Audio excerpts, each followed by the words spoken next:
Hello students, मेरा नाम अभिषेक है और आज मैं आपको क्लास 6 की साइंस के चैप्टर 2 के एमसीक्यू क्वेश्चन कराने जा रहा हूँ बच्चों। जैसा कि हमने इससे पहले पिछली वीडियो में हमने चैप्टर 1 के एमसीक्यू करे थे।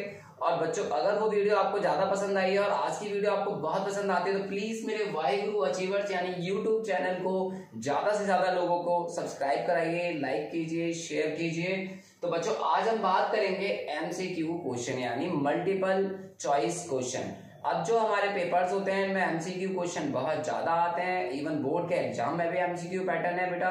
तो इसीलिए हमने कुछ एमसीक्यू क्वेश्चन इस चैप्टर से इंट्रोड्यूस किए हैं और उनसे बेस्ड हम कुछ कॉन्सेप्ट्स को भी आज सीखने वाले हैं। बच्चों, अगर आपको मेरी क्लासेस पसंद आती है तो आप मुझसे लाइव भी आकर पढ़ सकते हैं। बच्चों, मेरी जूम लाइव ऐप के माध्यम से मैं आप लोगों को पढ़ा रहा हूँ। अगर आपको मुझसे पढ़ना है लाइव तो आप मेरे नंबर 9310642232 यानी इस नंबर पर मुझे व्हाट्सएप करके आप ज्वाइन हो सकते हैं। आप मुझसे लाइव आकर भी स्टडी कर सकते हैं बच्चों। तो आज हम बात करेंगे चैप्टर 2 यानी component of food. Component of food जैसा कि हमने पढ़ा है carbohydrate, protein, fat, vitamin and minerals. ये हमने वीडियो में काफी डिटेल में पढ़ा हुआ है। तो अगर आप वो वीडियो देखी होंगे आपने तो आज हम इन क्वेश्चनों को उनके बेस्ड करते हैं। तो बच्चों, ये वो क्वेश्चन हैं जो एनसीईआरटी बुक के बीच में से क्वेश्चन आते हैं, ठीक है। तो आज हम बात करते हैं सबसे फर्स्ट क्वेश्चन की। तो पहला क्वेश्चन है बच्चों, the major energy supplier component of food. जैसे कि मैंने आपको बताया energy giving food, productive food और आपका बॉडी बिल्डिंग फूड, यानी ये 3 तरह के फूड हमने कैटेगरी में डिवाइड किए थे जिसमें हमारे प्रोटीन, विटामिन, मिनरल ये सब आते थे। तो बच्चे बात करते हैं हम एनर्जी, यानी एनर्जी सबसे ज्यादा हमें किससे मिलती है? एनर्जी मिलती है हमें कार्बोहाइड्रेट से और फैट से। अब हम बात करते हैं इनमें से कार्बोहाइड्रेट और फैट कौन से। तो बच्चों, सबसे पहला ऑप्शन है हमारा सेलुलोज। सेलुलोज भी एक कॉम्प्लेक्स कार्बोहाइड्रेट है but it is a roughage, यानी रफेज किसे कहा जाता है? जिन्हें हम डाइजेस्ट नहीं कर सकते हैं। सेलुलोज एक रफेज है। रफेज क्या करते हैं? हमारे कॉन्स्टिपेशन से हमें बचाते हैं, prevent the constipation. It add bulk to the food and provide sense of filling and it provide retaining the water capacity, यानी पानी को रिटेन करने की कैपेसिटी इसके अंदर होती है। तो सेलुलोज से हमें एनर्जी नहीं मिलती है। Protein in body building fluid, यानी ये सेल्स और टिश्यू की रिपेयरिंग में हेल्प करते हैं प्रोटीन्स। और अब आता है हमारा कार्बोहाइड्रेट और नेक्स्ट है हमारा ऑप्शन विटामिन। यानी जब तक हम चारों ऑप्शन को पढ़ेंगे और उसके बाद ही हम ऑप्शन देंगे। तो विटामिन से आपको कोई एनर्जी नहीं मिलती है। विटामिन से हमें बहुत सारे डिजीज से प्रोटेक्ट करते हैं। तो बच्चों, यहाँ पे जो आंसर है दैट इज कॉल्ड कार्बोहाइड्रेट, यानी दिस इज कॉल्ड कार्बोहाइड्रेट। तो इसका आंसर क्या होगा बच्चों? कार्बोहाइड्रेट। तो ये चीज क्लियर है, कार्बोहाइड्रेट। कार्बोहाइड्रेट जैसे कि शुगर, स्टार्च, इन सबसे आपको क्या मिलता है? कार्बोहाइड्रेट। जैसे कि चैप्टर 1 में हमने पढ़ा था कि जो कार्बोहाइड्रेट है वो राइस है, बीट है, मेज है, पोटैटो है, इन सबसे क्या मिलता है? कार्बोहाइड्रेट मिलता है। तो बच्चों, इस नेक्स्ट क्वेश्चन है हमारा, the indigestible material in the food is known as. हमारे फूड में एक इनडाइजेस्टिव मटेरियल होता है जिसको हम डाइजेस्ट नहीं कर सकते, तो that is called protein. Protein हम डाइजेस्ट कर सकते हैं। फैट को हम डाइजेस्ट कर सकते हैं। कार्बोहाइड्रेट को हम डाइजेस्ट कर सकते हैं। बस लास्ट है हमारा रफेज, रेशे को हम डाइजेस्ट नहीं कर सकते। ये हमारे फूड में जो हम सलाद यूज करते हैं, जो वेजिटेबल्स यूज करते हैं, उनके अंदर रफेज होता है। रफेज हमें कॉन्स्टिपेशन से बचाता है, ठीक है। हमारे फूड हमें सेंस ऑफ फिलिंग प्रोवाइड कराता है। It hold the water in it retain capacity, ये हमारे पानी को रिटेन करके रखता है, ठीक है। तो रफेज भी हमारे खाने का एक न्यूट्रिएंट्स ही है बट इससे हमें कोई एनर्जी नहीं मिलती है। और दूसरी बात, इसे हम डाइजेस्ट भी नहीं करते हैं। It is a cellulose.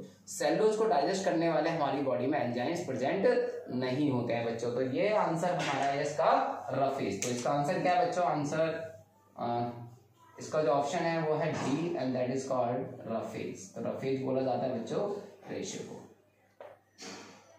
अब बात करते हैं थर्ड क्वेश्चन की।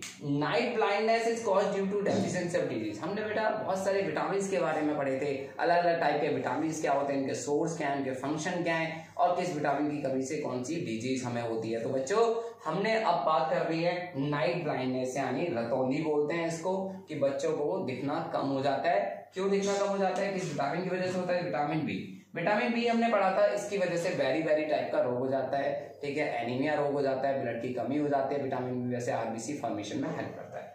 विटामिन सी, इसकी वजह से स्कर्वी हो जाता है। स्कर्वी मतलब हमारे जो टीथ गम्स हैं, ठीक है, जो वो क्या होते हैं? अनहेल्दी हो जाते हैं। मसूड़े जो होते हैं वो वीक हो जाते हैं। तो विटामिन सी आपके लिए भी बहुत जरूरी है, ठीक है। विटामिन ए, जो विटामिन ए हमने पढ़ा था, विटामिन ए जो है उसकी वजह से, उसकी कमी की वजह से नाइट ब्लाइंडनेस होती है। तो विटामिन ए जो है वो हमें जनरली कैरेट से मिलता है। कैरेट के अंदर कैरोटीन होता है और कैरोटीन जो है वो लिवर में विटामिन ए के द्वारा विटामिन ए में कन्वर्ट कर दिया जाता है। तो विटामिन ए जो है वो आपका फैट सॉल्युबल विटामिन भी है, पहली बात। और दूसरी लास्ट है हमारा ऑप्शन विटामिन डी। तो विटामिन डी जो है वो आपको वेजिटेबल से मिलता है। सन के एक्सपोजर में जाने से विटामिन का फॉर्मेशन होता है। विटामिन डी से आपको इसकी कमी से रिकेट्स की बीमारी होती है। तो बच्चों आपका जो आंसर है वो विटामिन ए आंसर है, क्योंकि इसकी वजह से रिकेट्स होता है, इसकी वजह से स्कर भी होता है, इसकी वजह से बैरी बैरी होता है, और विटामिन ए की वजह से नाइट ब्लाइंडनेस होता है। एक और बीमारी भी होती है जीरोथैलेमिया, है ना, तो ये भी आपका ऑप्शन हो सकता है। तो इसका आंसर है सी विटामिन ए। तो यानी आपको विटामिन